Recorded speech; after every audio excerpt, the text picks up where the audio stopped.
just try to get my technology sorted out here. Okay. Okay, so thank you very much for the invitation to participate in this summit. I've learned a lot, and it's an interesting conversation that many of us in the room have been having for a very long time. So it's good to be continuing it. What I'm going to talk to today is the question of older adults and digital inclusion, so give, I think, quite a different perspective, certainly to what we've just heard, different sets of experiences. And the information that I'll present draws from two sources. One is a project that is housed at Concordia University called the ACT Project, actproject.ca, which is Aging and Communication and Technologies. And the second is the work that I've been doing over the past 2 decades on technology use in general, access and adoption of technology. So there are 2 issues that I'd like to speak to. The first is the point that has been discussed in passing, mentioned in passing by other people, which is the reality that older people are less likely to use digital technologies. And I wanted to provide some data to give some detail on that. And then the second point I wanted to touch on is the question of whether digital inclusion for older people will be realized over time. Some of you have probably heard the not particularly pleasant framing of this, which is, well, why are you worried about older people? They're just going to die, right? People say this. People have asked me this question in presentations. You know what? Don't worry about it. Everyone's going to die off. It'll be fine. So I think we can probably safely assume that, although, yes, we will all die off at some point, that this may not be the solution to engaging with older people and technology. So I will offer some thoughts on that. But let me start by presenting some statistics, and I don't have them on slides. If people want the sources of the specific numbers, I'd be very happy to share them with you afterwards. So drawing from a set of data that Statistics Canada released last fall, based on a survey that they did in 2016, indicates that 80%, about 80% of 65 to 74-year-olds in Canada use the internet a few times a month. But of those who are 75 or older, it's only 50%. And so those are people who've ticked a box, said yes, they use the internet, but it might be once, it might be every day, it might be that the person's got a mobile phone in their pocket and they're checking it constantly. But some of the data that I've looked at and my colleagues have looked at suggests that the use is actually much less engaged than that. So we're in a situation where about 2 million Canadians over the age of 65 are not online at all. So these are ones who didn't say that they use the internet a few times a week or occasionally. They're not using the internet at all. So we've had some discussion already about programs that exist to encourage people who are not online to get online. And we know that some of the people who are not online will have proxy access. So I think people are probably familiar with that term, the idea that someone else can help them use the internet, but that's not really a great solution. It takes away all the agency from individuals. They're relying on someone else.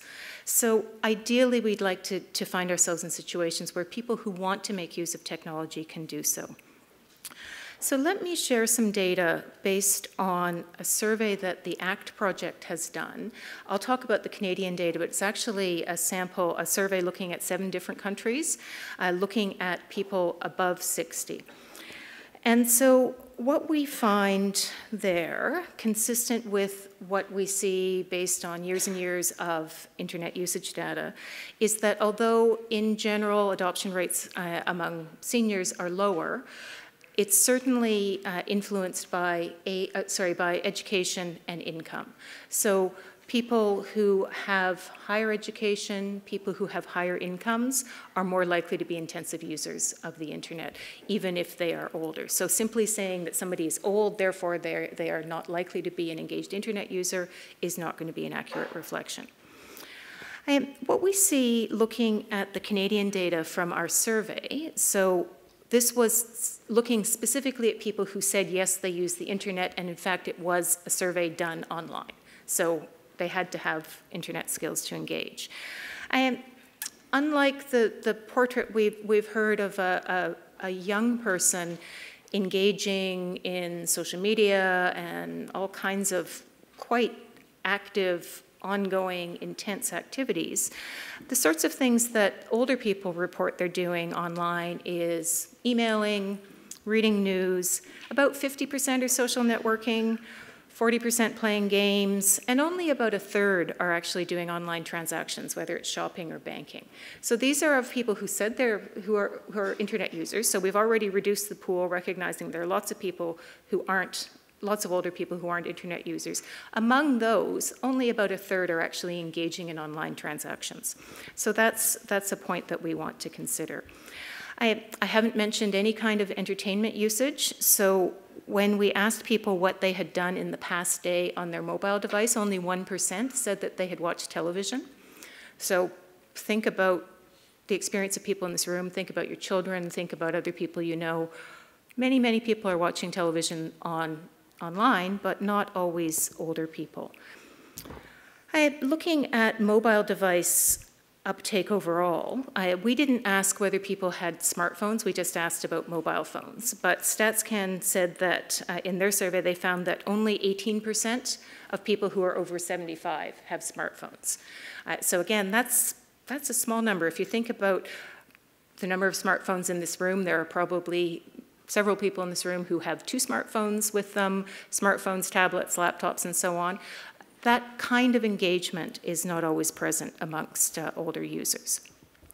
And those who do have smartphones, what they're doing on them, only 20%, so this is of people we don't know whether they had smartphones or not, only 20% of the people in our survey said they had downloaded apps. So if you're thinking about engaging with a population through an app on a phone, you have to recognize that there may be a large group of potential users who just aren't in that space. They're not going to be able to engage with you that way. But to counterbalance this and to think a little bit about this question of older people and the digital divide and how it evolves over time, 87% said they had watched TV on a television set. And 87% of people had also made a call on a landline, made or received a call on a landline. These are not new technologies by any means, but at one point they were. And these are technologies that people are very comfortable with, people in this older sample. So this takes us to the idea that people pull the technologies that they're familiar with through their lives. So we have technologies that we use, that we become comfortable with, and we can continue to use them. What happens, though, is that the world around us changes. And although we're still very good at using those technologies, sometimes we can't access them anymore. Television on a television set is going away. Whether people want to acknowledge that or not, it's becoming increasingly difficult as an older person to use a television set to watch TV. So I wanted to mention an interesting comment from a colleague of mine. And what he said was, don't look to what young people are doing online. Look at what older people are doing, because that is the future. So normally we think of this in the opposite way. We think that young people are the future. We need to look to see what young people are doing and see what happens online and build that out. His point was, we need to recognize that we will all, everyone ages. We're all, as we're sitting here, listening, I am participating in your aging. You're spending these few minutes with me. So we're all getting older every instant. And so if we look at what older people are doing online, it gives us some insights into how things transition. So StatsCan, interestingly, said in their press release with the data that I just presented, they said internet is no longer just for the young. Well, of course, the internet was developed by people who are no longer young. Many older people have been using the internet for decades. And what it means to use the internet is changing constantly. So we have to remember the iPhone in our pocket, this was mentioned earlier, less than 10 years old.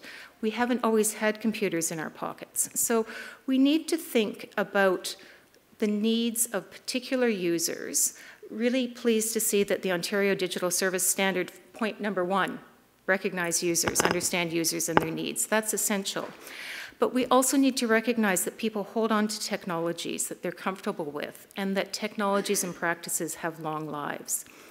So what we need to think about here is that what we learn from older people today is that people hold on to our technology practices. Today's youth will likely still live the internet as they do today, but the internet won't look like this in 25 years. So we have to recognize that things constantly change. So just to conclude, digital inclusion work must always be forward-looking, and we must add to the solid foundation built by people in this room. We must always recognize challenges of literacy and access and work collectively to ensure that the persistence of older technologies and older practices is recognized, and find ways to ensure that as we embrace the new, we continue to support our past successes and value knowledge and expertise generated in using older technologies. Thank you.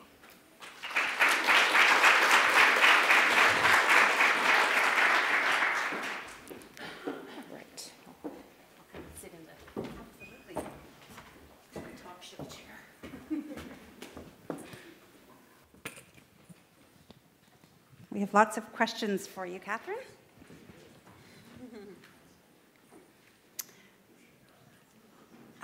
Okay, I'll just go to Slido for our first question, and we'll go out to the audience. Claude has a microphone. Do we need to be designing two sets of government services, one analog and one digital? Interesting question. A friend of mine used to joke that web pages should have two buttons. If you're under 35, click on this one. If you're over 35, click on this one.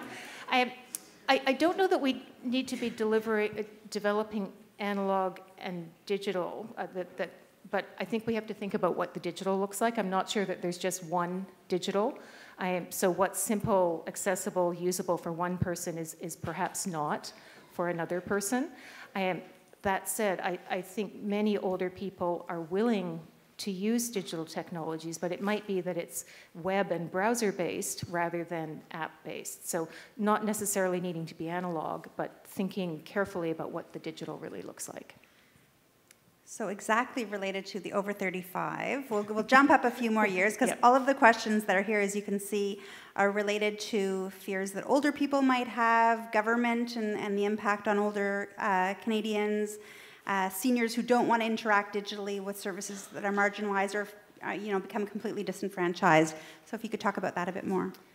Yeah, so to think about this, I think everybody has a right to choose how they engage. And given that, I think it's absolutely essential that government continues to provide service to everybody. And we heard that message that the clientele for government digital services is everyone. But that everyone may not want to go online. And I think part of it is likely a timing issue. But there will always be curmudgeons, even who are not older, people who just don't want to engage that way, people who aren't comfortable, they're not confident in the services, they're not confident with their privacy. So I think we always need alternatives, but with older populations in particular, it's really important to be conscious of what's mentioned on the slides, the possibility of disengaging people. So the older users less likely to be online. There are many programs to help people come online, but I think we also have to recognize that it's a two-way street, that being online may not actually look like a fancy, shiny app. It may be, for older people, the online service delivery is actually a web page with no bells and whistles, really plain and simple. And then that also works likely for accessibility concerns, and also addresses people who have slower internet, that kind of thing. So if you think about a lowest common denominator, that can change the way that services are delivered. Excellent. We'll go to the room. Yes, right in front. Hi.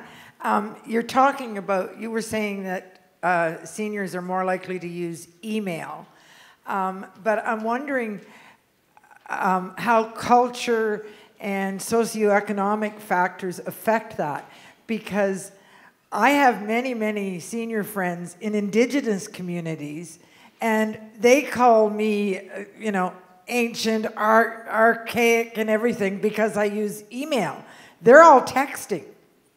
So, but I think the difference is because they don't have access to good internet, so they're using text messages for communications. So I'm just wondering whether the stats that you're quoting, how much are they affected by these socioeconomic differences? And yeah, so when you present stats like I've done, it's just pulling out the sort of headline numbers. So if you dig into these and you start to segment users based on the sorts of characteristics you're talking about, so if you were looking at location, so as an example, well, even just the question of internet access, if you don't have good internet access, then texting is likely, and faxing.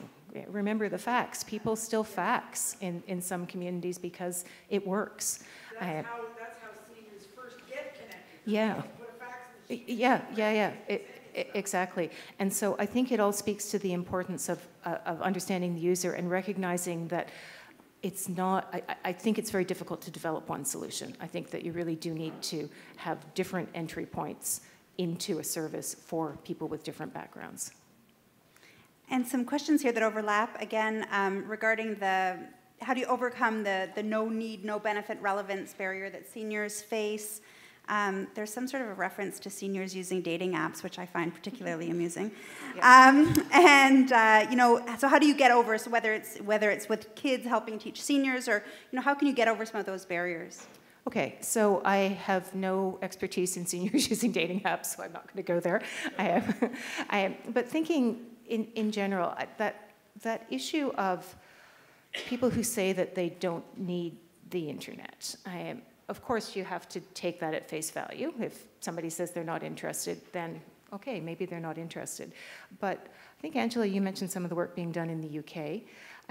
There is lots of interesting evidence that is available on YouTube videos and so on there. It's happening elsewhere. But they're of peer support, people teaching other people. And in fact, it turns out that when you sit down with your neighbor and you say, hey, did you see the price of the house down the street? Let's look at the real estate listing for that. This is one example, sort of middle-class example. All of a sudden, somebody might be interested. Oh boy, I can go and sort of creep some of these listings and see what's happening. Or I'm interested in cooking. Or one of the other big ones that drives people online is grandchildren and communicating with Skypes, those sorts of things. So there are often ways in, but it's usually not because somebody from the government comes and says you should be on the internet. It's because somebody's sitting with a friend and they're thinking about what kinds of things they do in their life, and they go, oh, I didn't know that was something I could do online. And they learn that way. We all have a great aunt who responds to every single posting on Facebook and feels that everyone's speaking directly to them and has something to say to everyone. So yes. Thank you very much, Catherine. That was very interesting. Thank you for spending some time with us. Thank you.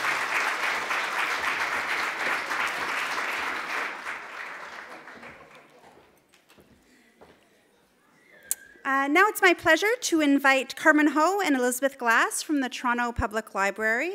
You've seen their buttons.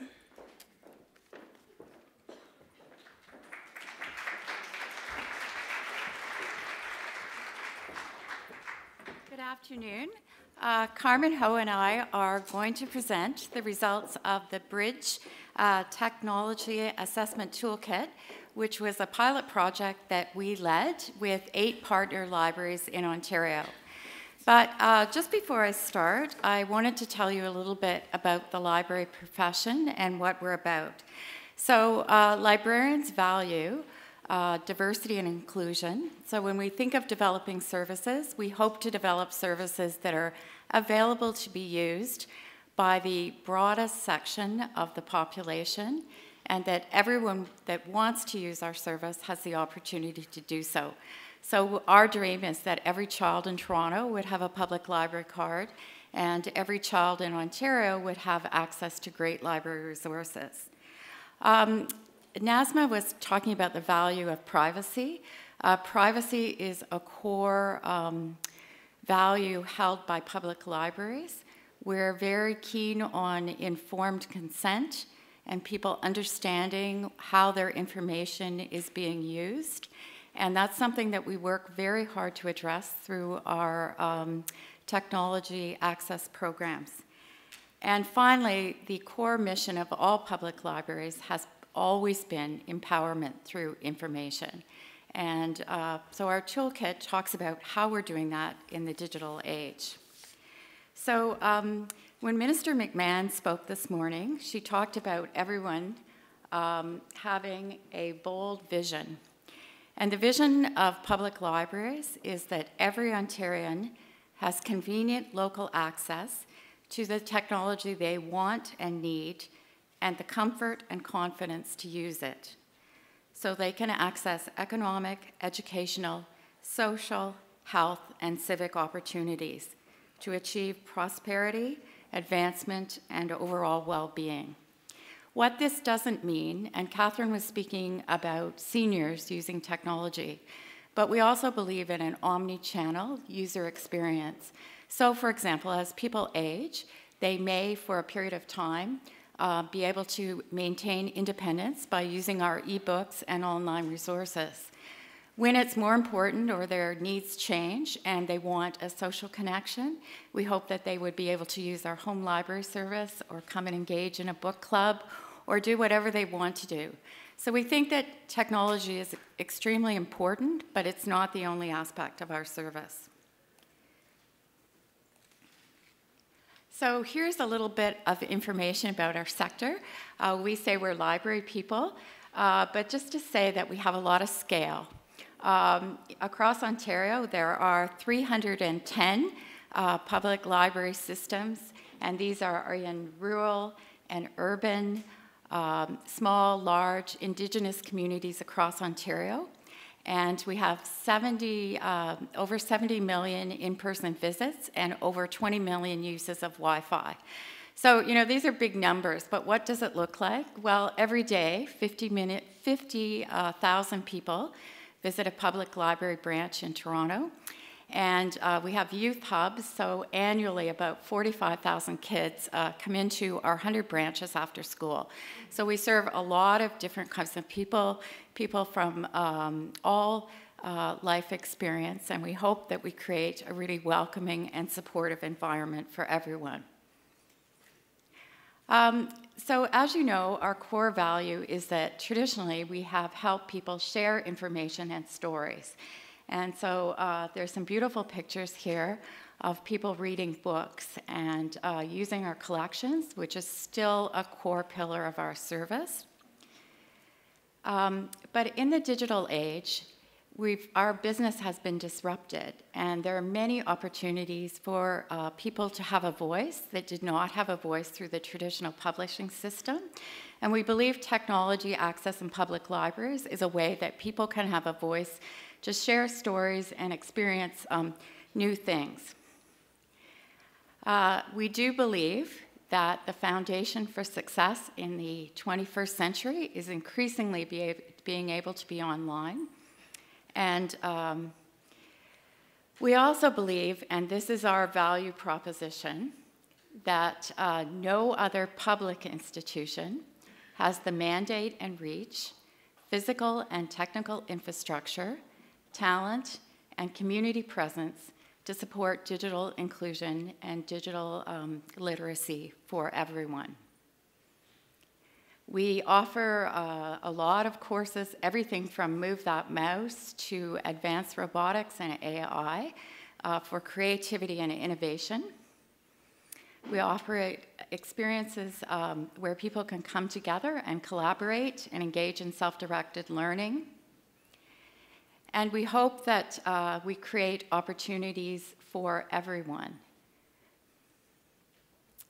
But the thing is, public libraries love to tell stories, and every day people come into our library and face their personal challenges, whether that's learning to read or trying to get online or dealing with being precariously housed. So we felt that the public library sector, we love our stories, but that we had to be able to reach ahead and engage in evidence-based decision-making. And that we love our stories, but that we needed more data. So we engaged with funding from the Ontario Ministry of Tourism and Culture and a private sector partner, Nordicity, and 8 partner libraries to conduct a rigorous study to determine if we were actually achieving the benefits that we like to talk about all the time. And this was a stretch for us, as I say, because if you have the luxury of working in a public library, every day someone comes up to you and tells you how much they enjoy the service. But we felt like, okay, that's great, but now we need to be able to have a framework to prove what our value proposition is. Because it's a competitive world, and if we're not delivering what we say we should, and we can't prove it, then what is our value proposition and what's it worth? So we came up with a framework for outcomes that are customer-driven, and we hope that we're supporting digital inclusion and digital literacy for everyone. And through those 2 outcomes, that people can experience a lot of different benefits, including community, social, and civic engagement. They can be creative. They can achieve their education and workforce goals. And finally, that we support entrepreneurs and small businesses. So we're going to give you, we ran this study. We started 2 years ago, and we engaged a number of partner libraries, both large and small, and we did a pilot. And today, Carmen's going to run you through the data of our first generation study, and then we're going to talk to you about our next steps. Thanks, Elizabeth. So I want to start off to give you some context of the responses that we had. So we had 8 partner libraries involved in this study. We had over 1,500 survey responses. So very excited to share with you today a sneak peek of the results we have. So this is the first primary outcomes that we set out to is digital inclusion. So of the stats that's on the screen right now is 56% said public libraries were their only access to technology services. That was higher for older adults, so this resonates with what Catherine was saying earlier. Higher for those who identified as low income. On the right side, it's a very essential service that we've been all talking about today is having access to internet. And 46% said that going to public libraries were their only access to this essential service. The second primary outcome we have is digital literacy.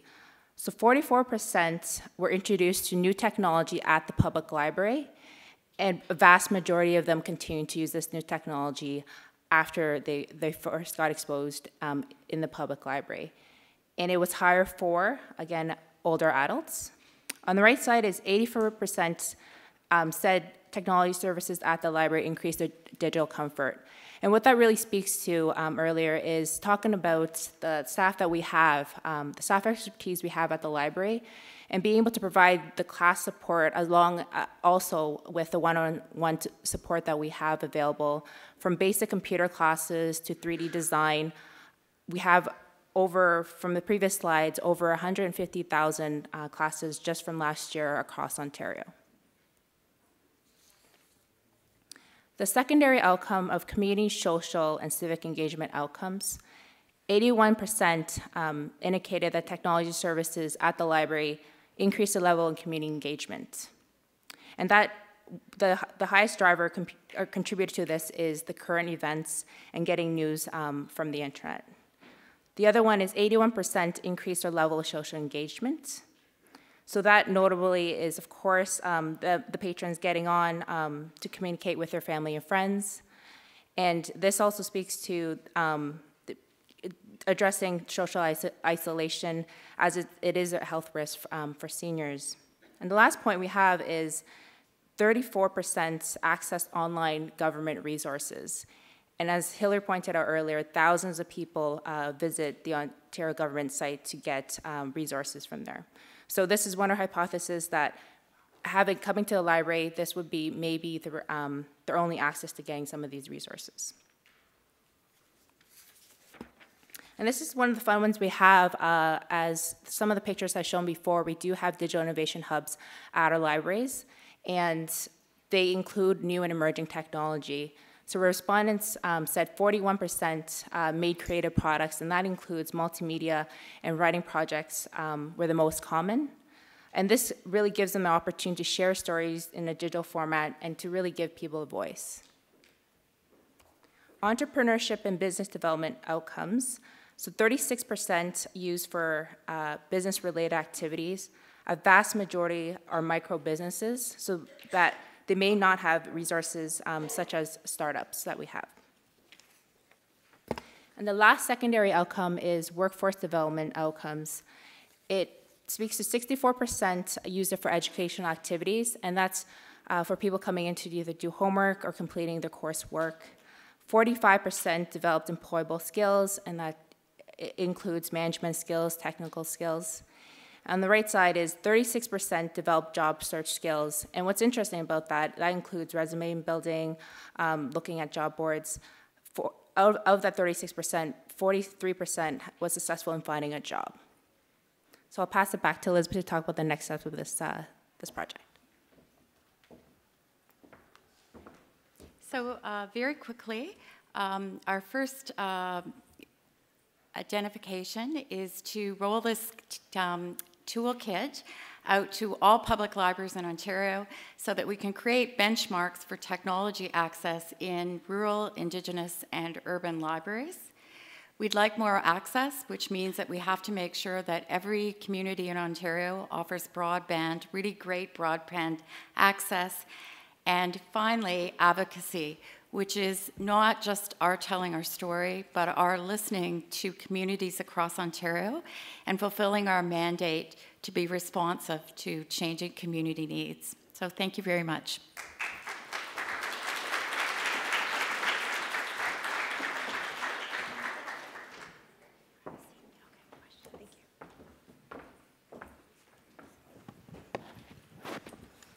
Excellent. Thank you to Carmen and Elizabeth. That was fascinating data. So do you no longer have to whisper in a library? Is that what I'm hearing? Well, I would say that after school with, probably 10,000 kids across all our libraries, I don't think there's much whispering. Excellent. So some questions on Slido. In what ways do you reach out to get data input from the community to find out of their needs? So I can answer that.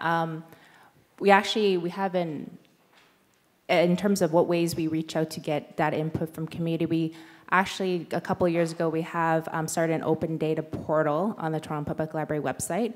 And through that, we actually host the Open Data Book Club at the library, where we get input from the open data community to provide us feedback on the data that we are collecting and what data they would like to gather from the library. Of course, we also benchmark a lot of our data against other libraries across Canada, internationally, as well as in the municipal. It's one of the strong data sets that we have. So we definitely get input from a lot of different sources of the data that we are collecting. And this study actually really drives us to kind of look at what data we're not collecting and what data we need to be collecting to make sure that we continue to be relevant in the future. Excellent. Can you talk a bit about the rural libraries that you've worked with and how are they approaching digital access and inclusion in their communities? Well, just based on this study, we would say that it varies. Some communities are very advanced, and some communities need to really work on core services like broadband everywhere. But the goal of the study is to create benchmarks that we can all work towards so that, as we said, that every Ontarian, regardless of where they live, whether it's on Manitoulin Island or in the far north or in Toronto, has access to the internet and the technology that they want to need. Excellent. We'll go to a question in the room just near the back. Yeah, you.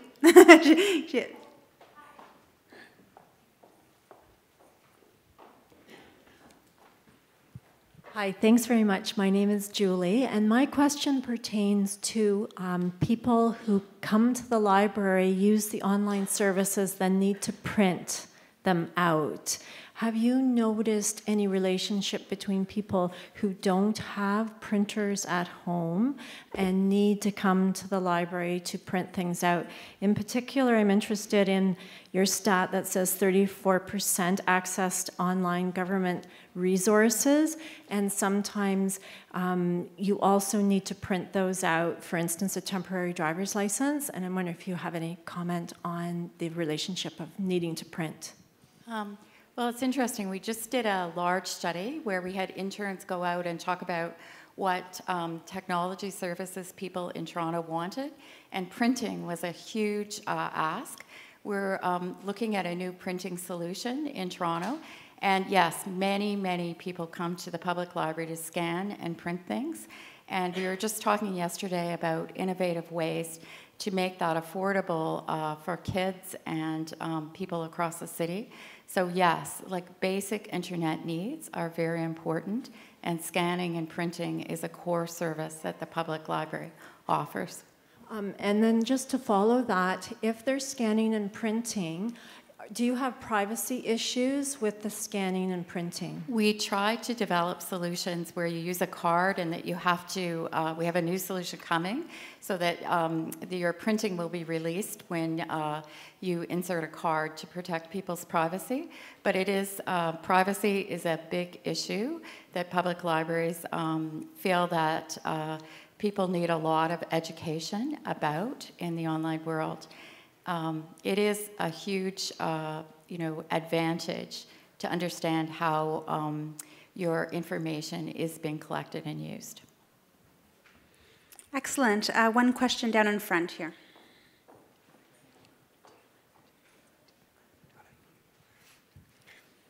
Hi there. Had a question around accessibility.